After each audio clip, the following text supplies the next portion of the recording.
Hey guys, we're glad that you've joined us for another one of our mini messages, and we're moving a little bit further into Exodus 32, and we're still kind of dealing with the fallout from the golden calf. The sin with the golden calf really stretches across several chapters because it was Israel's first serious sin as a nation and abandonment of God.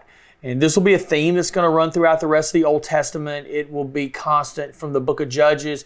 You go read Isaiah, you look at Daniel and the years in captivity in Babylon, the destruction of the northern kingdom by the Assyrians. It's all running throughout. So this is kind of ground zero for that.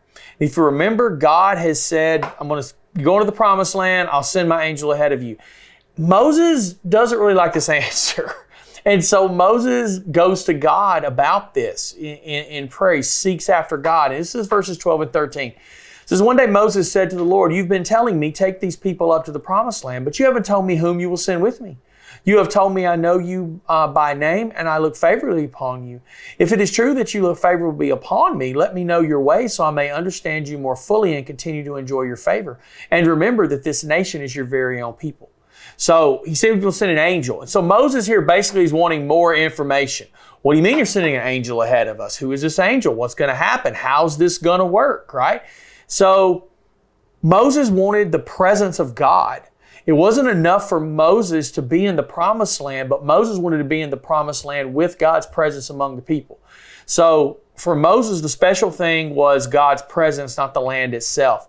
Most people will look at this in an entirely different fashion.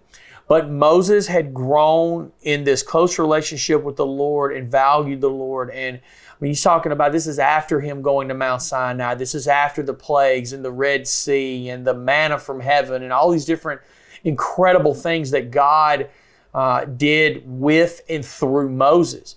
So it's so important to him to see this. And this is really interesting the way he speaks because he's very forward with God, right? All right, you've been telling me take these people who's going with us? What's happening? How's this going to work?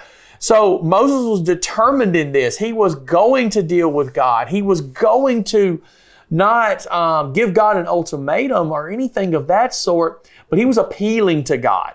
Lord, we want your presence, Lord. We want you. So that's what he's trying to do. He's trying to guarantee this presence. And his boldness was really, really interesting, because at this point, Moses comes across as being obsessed with God in a very good way. God was at the center of his thoughts and what he was doing and how he was living his life. So this is very positive. So there's this strong theme here in this section that Moses wanted to know God. And he wanted the people to know God as he knew him, and he wanted that presence among them. So as we work through this, think about your desire to be in the presence of God, your desire to draw close to God. Are you as passionate as Moses? Have a great day.